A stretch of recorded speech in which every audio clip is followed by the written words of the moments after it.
Good evening, punters, and welcome to another episode of The Tripod, where we break down every NRL game every week from a punting perspective. Haven't given an update on our record, on our proper record recently, so you would have seen it on the screen there. But look, if you've been following us, guys, on all of our best bets and all of our multis, if you put $100 on every single one of our best bets this season, you'd be up over $3,500.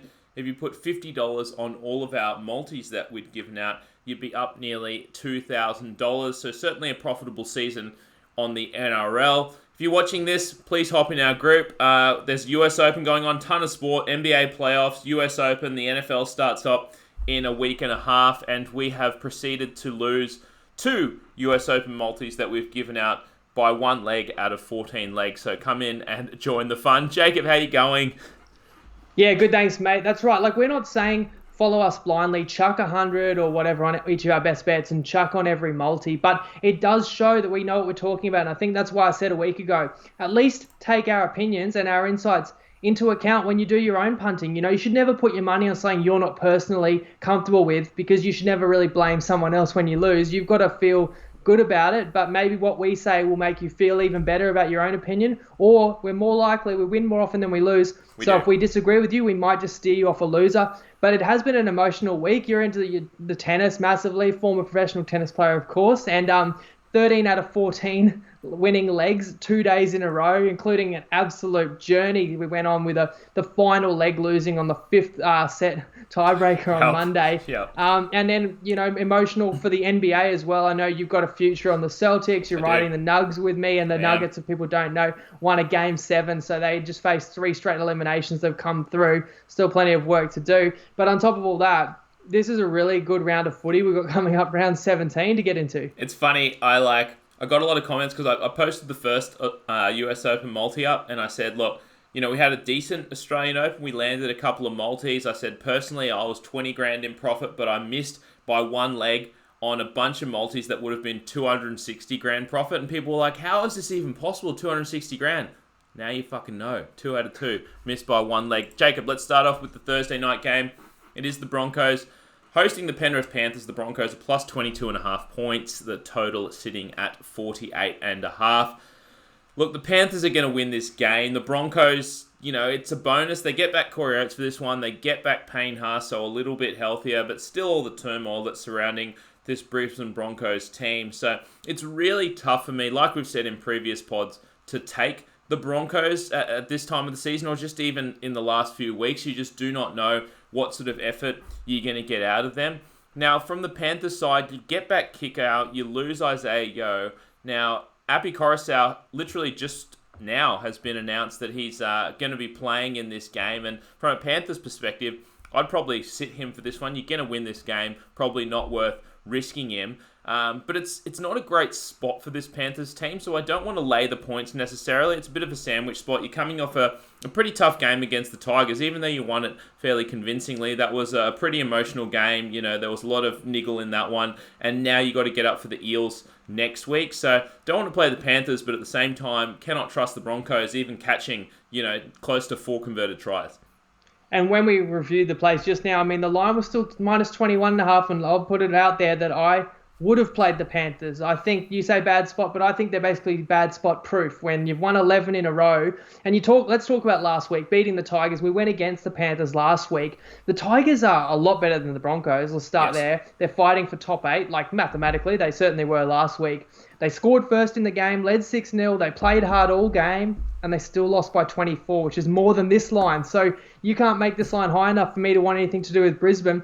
Now, I don't know if you guys remember this, but late last season, the Panthers played the Broncos in Brisbane. The Panthers were like over a 6-point underdog. Who do you think we were on? We were all over the Panthers. It was a close game, but a couple of late breaks by Payne Haas and Dave Fafita. Broncos won by, I think memory serves, like 10 or 12. And everyone was telling us how dumb we were taking Penrith against Brisbane. This was 12 months ago, you know. Not to say we saw exactly what was coming for both these teams, but we were ahead of the curve, let's put it that way. Now the Panthers are like $1.04, you're right. There's no way they don't win this game. They're coming up to Suncorp. I think teams love to come and put on a show up there. And, you know, it's funny in saying all that, the best two forwards that are going to walk out in the field arguably are Payne Haas and David Fafita, and yet you still want no part of Brisbane. And maybe I'm underrating and being disrespectful to the form of Fisher Harris and Kickout this year, and certainly with Coruscant in there as well. I could only look one way, Penrith by pretty much as many as they want to win by.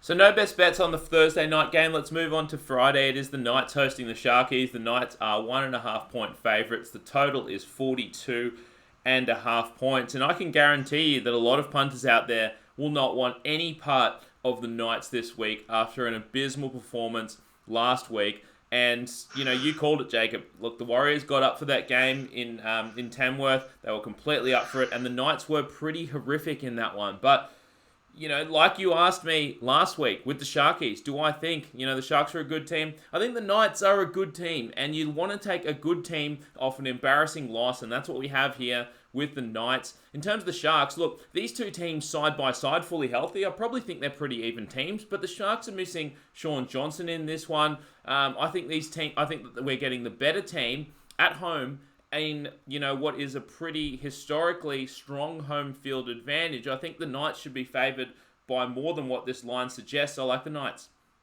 It is a fascinating game, and the early Friday game is often not the most appealing game of the week. But I would say a tip straight off the bat, if you don't have Fox or you don't have KO, this would be the game to go to a pub after work on Friday or go to a mate's place, being COVID safe, of course, and watch Especially what potentially if you're a Warriors fan. And yeah, that's right. They need the Sharks to lose this one, but a cracking double header of footy. We'll get to the next game in a minute on Friday night. So how good's that going to be? The Knights, no doubt about it, they've been in a rut, underwhelming win over Manly, underwhelming against the Cowboys, and obviously embarrassing loss to the Warriors. To be fair, they've had key injuries in positions, and all those teams that made them look bad were all really good, quite good on that day. Even I thought the Cowboys came to play on that Sunday Arvo game. Now look, for the Sharks, Shaun Johnson out again. We thought he missed a game because of a childbirth, but he still isn't back from the groin injury either, and he's arguably been their best player this year. I know they looked fine without him last week, but that was the Cowboys with no Tamalolo and Morgan injured after 5 minutes, so don't read too much into it. Now, I've heaped a lot of praise on the Sharks last week. People might think the Knights are in no man's land, they're not going to make the 4 now, but they're not going to miss the 8. But the thing is, they're at home. That's motivation. They are a decent team off a very bad loss. That's motivation. And also, you still want to finish 5th or 6th and get that first week of the finals, that elimination game at home. And also, make sure you avoid the Roosters or Raiders, because one of them's going to be 5th. You don't want to play them, or else you'll be leaving the finals very quickly. So I think they're going to win the game on the back of their forwards. Will match the Sharks' enthusiasm and grit. I think the Knights have a better defense. And they also have Kalen Ponga. They'll get the win.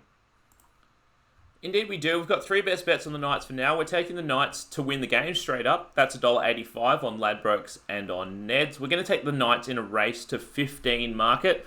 You'll find that one at $1.92 on Unibet. We're going to take the Knights to win the second half in a 2-way market. That is $1.80 on Ladbrokes and on Neds as well. Let's move on to an absolute cracker, but maybe even the second best game of the round. It's the Rabbits hosting the Storm. The Rabbitohs are plus 5.5 points. The total sitting at 40.5 points. Really intriguing game, this one. Now, the Storm obviously still gunning and trying to lock up that top 2 spot and possibly even the minor premiership. In terms of the Rabbits, just a great win last week. And, we were all over the Rabbits in that one and still, somehow managed to lose 2 best bets. But look, you lose Latrell for this one, but you get back Alex Johnson and you get back Gagai. Now, in my opinion, that's a net plus for this Rabbitohs team. In terms of the Storm, you lose Big Nelson. And look, I know, Jacob, you've been talking a lot about how beastly this Storm forward pack is, how beastly the Storm bench is. But when you look at this Storm bench, you got Nico Hines on there, you got Jax, Vete, and Schoenig. And I know he has a nice flowing mullet and he's every Aussie's dream, but that is not the Storm bench that we're used to seeing. I really think that the Rabbitohs forwards can match the Storm in this one. They're at home. Reynolds and Walker are playing one of the, some of the best footy that they have all year. And look, as a bettor, you usually hate taking a team off a giant win, which is what we have here in the Rabbits, but you do get, the long turnover from the Thursday night game. And like I've said all season long, I think that this Rabbitohs team thrives on confidence. One of those teams kind of like the Warriors or something like that, where once they get a couple of wins under their belt and get some form, I think, in fact, you want to bet on them even more than normal. So that's what I think we have here in the Rabbits. They've been underrated all season long, I think, due to a bunch of injuries to various different key players. Yes, the Storm are fielding a slightly better roster here than the Rabbits, but look, not that much better. And the Rabbits are at home. I think we have a dead set live underdog here in the Rabbitohs. That Shonig is a big, thick boy, isn't he? He is thick. Fun to watch. You kind of hit the nail on the head there. With Kenny Bromwich is a maybe, but Nelson Salfa-Solomona out, Finucane's still out, Brandon Smith out. They're all middle forwards, and this was the strength of this team. People look at the Storm and they think Cameron Smith, Jerome Hughes, Cam Munster, Pappenhausen, like that's an epic spine, and it certainly is, and that's why they beat teams. But they've won games without those guys because they win off the back of a world-class forward pack, and as you're right, it's a little bit thinner in this game. Hopefully Kenny Bromwich doesn't play, but the funny thing is, if you ask me right now, I have to pick a team to win the comp, I think the Roosters still have the highest ceiling, but because the Roosters, and we'll get to them, they've still got to win a massive match on Saturday to make the top four, whereas the Storm, that they're in the top four and their driver's seat for top two. I think it's the Storm, who are as high as $4, probably the best bet for the premiership right now. And the Bunnies have lost Latrell, which I think it's harsh to say that Johnson and Gagai cancel him out. He's been playing some really good footy, and it's cruel for Bunnies fans and it's cruel for footy fans. He was really, doing what we anticipated he could once he got match fitness. But there are still reasons to like the Bunnies. You don't want to fall in love with the team off their best performance. Let's be honest. Manly were terrible. So were the Eels. They made them look good. But you're right. It's that triumvirate of Cook, Reynolds, Walker. They are just carving teams up. You get those two experienced outside backs and comes back in, helps them. And I think the Bunnies have an underrated forward pack that can match the forwards that line up for the Storm. So when you look at that, you go, the forward battle's pretty even, the halves are pretty even, the outside backs with their experience is even, and the Bunnies are at home. I think we've got to be on them. And we are on, and we've got 3 best bets on the Rabbitohs. We're making ourselves a mechanical Rabbits plus 6 points. It ends up being $1.88. 56% of your stake on the Rabbits plus 6.5 points, $1.78 on Unibet. And 44% of your stake on the Rabbits plus 4.5 with the $2 lines on Ladbrokes and Neds. Our second best bet is the Rabbitohs plus 2.5 points in the first half. It's $1.88 on Ladbrokes and Neds.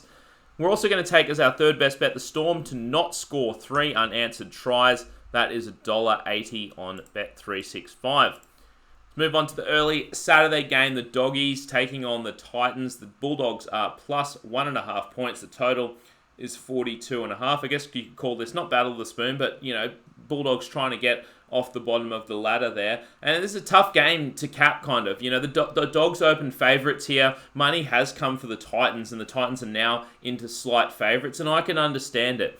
The Titans have been playing some good footy, and, a lot of people might say letdown spot over the comeback win over the Dragons. But look, when you look at this Titans team, we've been saying it kind of, they've got that confidence of having, a number of good players joining their ranks next season. They seem to be playing with a lot of confidence, and honestly, I think, a lot of teams you don't want to take off a big win like that, but I think this Titans side is going to gain some confidence from that win over the Dragons, whereas the Dogs, it's the exact opposite. It's just another gut-wrenching loss when you are up in the game and let it slip, and that's been, I can't even count how many times the Dogs have had that happen to them this season, and at some point it becomes too much. I think the Titans probably get this one. They're the better team. I don't think there's any doubt about that. They're coming in with a bit more confidence here. Yes, the Bulldogs are at home, but I think there's a chance that the Bulldogs has just fucking had enough after what happened again last week to them. And people might be saying, what do you mean let it slip? They're an 18-point underdog and they lost by 14, but they were up 8 in the second half playing against 12. They really did have a chance in that one before the Raiders steamrolled them. And again, how good were the Raiders in the first half? You could argue they were half asleep. But the Dogs are one of those teams that is only really going to win when their opponent has an off day because they're a limited side. And unfortunately for them, the Titans team is playing as pumped as ever. I mean, Brisbane's going to lose on Thursday, so you kind of alluded to it. When this game kicks off Saturday, it will be an opportunity to get off the ladder, off the bottom of the ladder for sure. That's motivation. But this Titans team, you just have to hand it to them. I guess I'll say one thing about him. In the last 3 years, no side has won more games off crazy deflected kicks late in the match. But hey, To their cost us defense, multis, yes, especially. their defense kept them in the game against the Dragons, and you never used to say that about the Titans. And I didn't want to back the Titans last week because of the amount of experienced forwards that were out.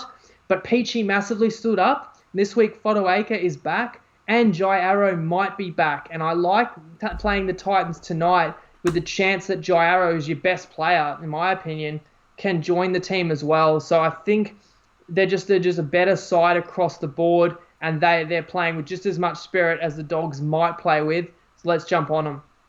Yeah, and I think if Jai Arrow plays, this line will probably click over 2. We've got one best bet for now. We're taking the Titans straight up, so just to win the match. That is $1.88 on Ladbrokes and on Neds. Let's move on to the next game on Saturday. It is the Sea Eagles hosting the Tigers. Manly is -4 points. Total is 42.5. And honestly, these are two teams that I don't really want to bet on. Like we said, Manly 3 weeks ago, they had 3 tough games coming up. They had to probably win 2 out of 3 of those. They won none out of those 3. So both of these teams have no chance of making the 8 anymore. I would argue that like Manly's loss last week was probably a bit more of a dream crusher. I don't know. Like they kind of needed to win that one because they know they have a pretty easy run home for the next 3 weeks after this one. But you miss Garrick, you miss Joel Thompson. On the flip side, Tigers, are doing a bit of a reshuffle as well. They're moving by to fullback, Dewey to centre. I don't hate it. Look, Manly and the Tigers, I'd say they're pretty similar teams, to be honest. Maybe without Garrick and Joel Thompson, I could argue that the Tigers are almost a better team than Manly is, with both teams with a questionable motivation here. I think it's probably a relatively high variance game, if you ask me. So Manly doesn't have a 4.5 point home field advantage, that's for sure. It is a strong home field advantage historically, but it's not that high. And if I think that the Tigers are an equal team or slightly better than Manly here, then you kind of have to take the points with the dog. Ultimately, it's a very disappointing 2020 for both these teams because they were probably already eliminated last week, but for all intents and purposes, like last week sealed their fate, and they're going to be disappointed. So, you kind of said you wouldn't typically want to bet against a side that you're not sure if they're going to pick themselves up. I don't take a lot away from the Tigers from that Panthers game. I kind of talked about it in the recap. They did throw a bit at them, but of course I would have liked to see crisper attack. Manly's biggest strength for sure, since they haven't had Tom Trbojevic most of the year, is those 3 middle forwards in Jake Trbojevic, Fanua Blake, and Tapau. But I will say, like, Josh Aloiai is back for this game for the Tigers. Alex Twal got back last week. I don't think it's the mismatch that people might expect. And it's a battle of 2 deflated sides now, and typically you would take the home side if you're questioning motivation. But I think this Tigers team is playing with motivation. Madge is there next year, and he's already kind of hinting about mass changes and that nobody's position is safe. They've already made a move, the Tigers, in saying Benji's not going to get extended. So I'm surprised they're catching as many points as they are, because I actually think with a lot less injuries, they are the better team. Indeed, and we do have one best bet on the game. We're just going to take the Tigers plus 4.5 points for the game. That's $1.83 on Unibet, and that's just the one and only best bet for that one. Let's move on to an absolute cracker. Saturday night, the Raiders hosting the Roosters. The Raiders are catching 6 points. The total is 38.5 points.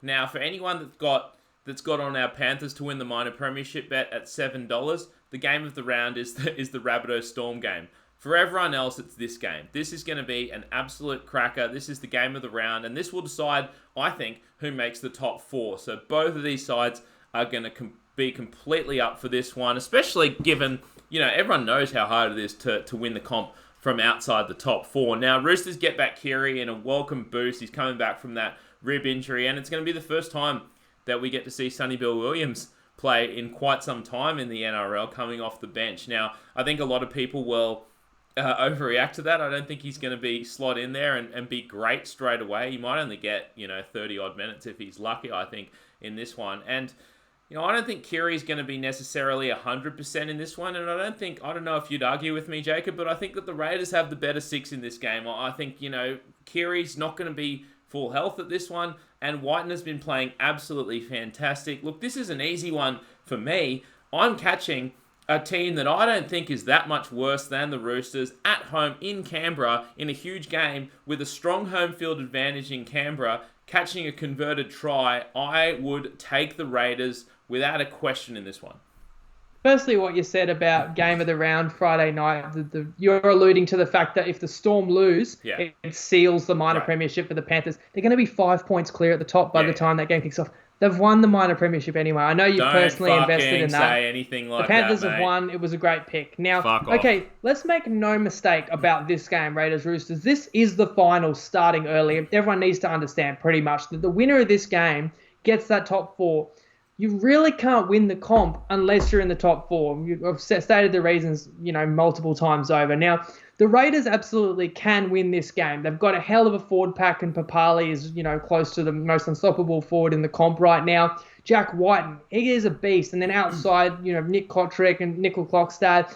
And arguably last year, when they had Aiden Caesar at halfback, now you got George Williams is an upgrade as well. And you need more evidence. The Raiders beat the Roosters at the SCG as a double-digit underdog in a far tougher circumstances. They were off a short turnaround and they were off a Storm game. Right, so they're at home. You know the stakes. You know they're motivated because this team beat them in the grand final. Controversially is the word I'm looking for there. Not to take anything away from the Roosters, but the Raiders were 0-1. This is the game, right? And I have made a rule, and I want to clarify my rule, which was I didn't say you have to take the underdog in the game of the round, but you can't play the favourite if you think it's going to be the game of the round. Because if you think it's going to be a cracking game, you shouldn't be wanting to lay a number of points, because you only lay a number of points when you think a team will win comfortably. But I might be bending my rule here. Now, I will disagree with what you just said before of who has the better 6, and I think this goes a long way to win the game. I still think in a tight game, give me Luke Keary. As much as I think Jack Whiten is a superstar. Give you Luke Keary off a rib injury, off a few weeks off. Yeah, and a rib injury I don't think will hamper him too much. I think it's just a pain factor, and they can get a needle these days and stuff anyway. I'd be much more worried if it was something that would affect his mobility. He is such a class player and makes such a difference to them. And you talk about hype. All I heard all week and leading up to Teamless Tuesday was, will Sonny Bill be in? Will Sonny Bill be in? And then after the game, the headlines, Sonny Bill's playing, Sonny Bill. And all I was going is Keary in or not? Right. Because to me, that was the difference. And I'd probably be with you. I know the line would be lower, but I'd be with you on the Raiders. But I feel like that just makes all the difference. Now, here's the kicker for me. No team in the modern era of rugby league knows how to peak for a game that they really need more than Trent Robinson's Sydney Roosters. And, I've talked about I love this Canberra team, and I would love to see them win this. I think that would be quite amazing and fascinating if the Roosters were outside the 4, and then you'd have 4 legit threats in the 4 and the Roosters. Look, have they had a perfect season, the Roosters? No, of course not. They're far from perfect. They've had their injury worries. But we've seen how good they can be on their day, and we know this game will be a war, but this is a game that they will peak for, and I just really struggle to envision them losing this game. I'm not certain they'll cover, but I would lay the -5.5. And as we record now, they're -5.5 in places, I think Bet Easy, and they're +6.5 on Unibet, right? Yep. So, you see who you agree with out of Alex and I and get the best available line. But we're going to go a side bet. Alex is trying to twist my arm and make me lay 6.5 when it's available in one place. The consensus line right now is -6. So that's what we're taking our side bet. We're going to take a side bet. I'm going to take the Raiders +6 for $200 and see if I can continue my winning streak against Jacob on side bets. Let's move on to Sunday games. Starting later, again, 4 o'clock game. Warriors hosting the Eels. The Warriors are +6.5 points. The total sitting at 38.5. And I know everyone listening is going to be like, I know these boys are going to take the Warriors here, take the underdog at home, catching more than a converted try. I'm just going to say that just be warned taking the Warriors again here as an underdog. Look, you lose, not that you lose them, but Daniel Alvaro and George Jennings can't play in this one because of the agreement that they cannot play against the Eels who have loaned them out. Eli Katoa's out for this one, and he's honestly been great for the Warriors. Now, yes, look, the Eels do lose Dylan Brown. Jaifield comes in. It's obviously a downgrade here, but it's impossible for me to play the Warriors in this spot, even though I know, the public is definitely going to be on them after absolutely smoking the Knights last week. But look, I think it's probably a bit of a letdown. And look, we've been waiting for a letdown from this Warriors side for a long time now. And they've just been turning up every single week. But Tamworth, emotional, like you said last week, Jacob, they're going to get up for this one. Tamworth, with the hospitality, they put in a great performance for them at home in Tamworth. And, smoked the Knights. And the Eels lost 38-0 to the Rabbitohs last week. Now, I know you asked me, are the Sharks a good team? I said yes. I got to say that the Eels, yes, they're a good team. And you hate going against a good team off an embarrassing loss on a long turnover. It's exactly what we have with the Eels here. I actually think there's no way that I can't see the Eels losing this game. So if that's the case, then there's no way that I can take plus 6.5 with the Warriors. I do think a trap people fall into is they bet on a side because they really wish they'd bet on them last week. And if you love the Warriors this week, you would have loved them more last week because, as you say, the game was at Tamworth. They had Alvaro, Katoa, Jennings, and the Knights in the current form with the players they've got out are not as good as the Eels. No. So this is like a less good bet than what you could have been on a week ago. So don't talk yourself into the Warriors just because you wish you backed them last week. But it is a very interesting match. I will say, if you look back at the last 6 weeks, if these two teams had met at any point in the last 6 weeks, I'd argue the Warriors probably would have won. Such has been the contrast in form between these two sides. So let's acknowledge the form. Let's not throw the form out the window, because if it was that simple, of course, the Eels are better than the Warriors. We could just look at the ladder. But the form tells me what? That the Warriors are playing tough and playing better than how they look on paper. And we know they've got a great back row, but it is weak. And this week, we know they've got spark and creativity in their halves with good running game. The outside backs starts with RTS being a freak, but there's others chipping in. But on the other side of things, let's acknowledge the Eels' attack has been very limited. Now, it's hard to diagnose why they've struggled. Like, you could say Wonga Blake and Sevo and Fergo and Jennings are all down on form, but are they getting less quality ball? Whose fault is it? I won't write off the Eels' defense, though. Like, that was one game. I still know they've got a fierce forward pack, and they do have a good defense, just like things got out of hand last week.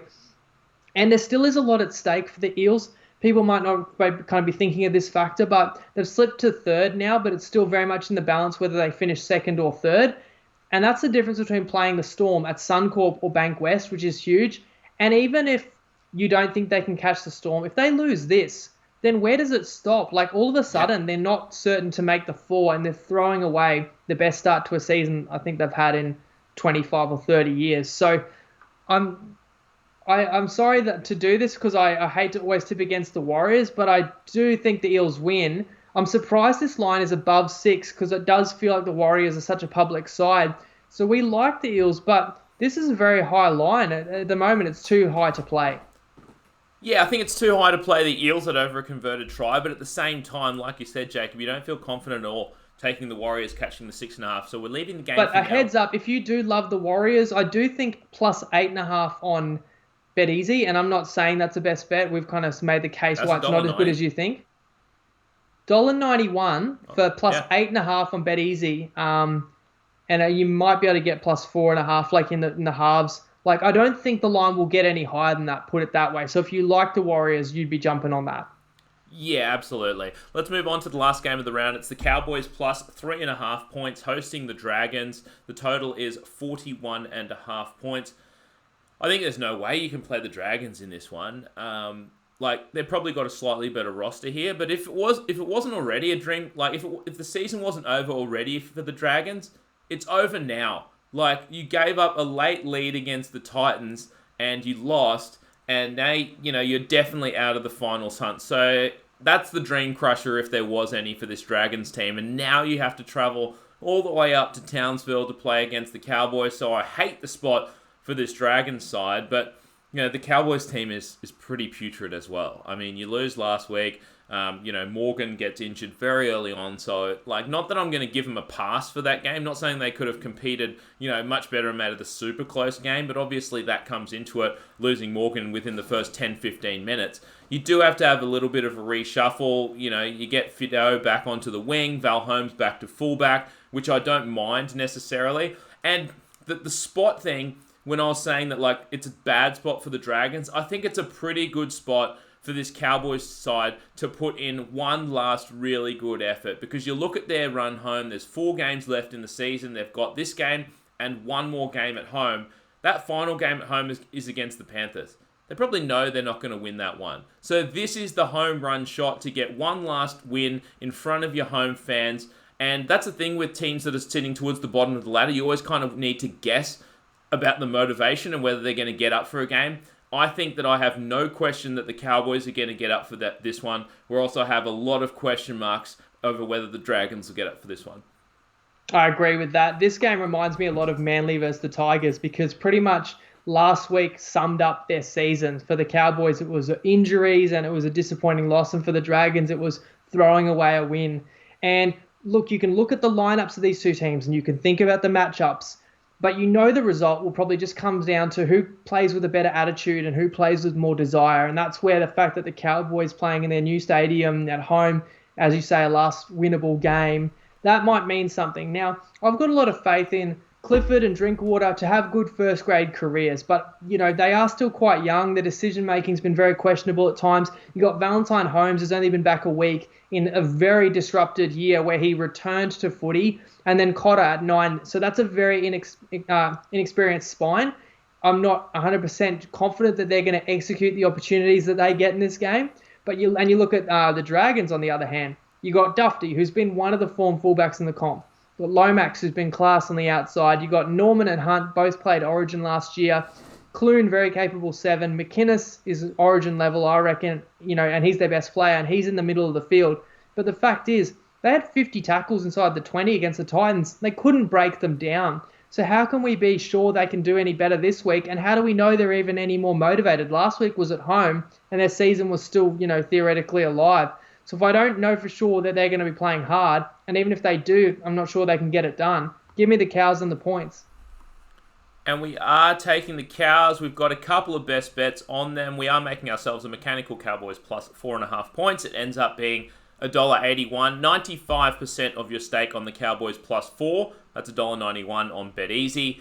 And the 5% of your stake on the Dragons to win by exactly 4 points, $17 on Bet365.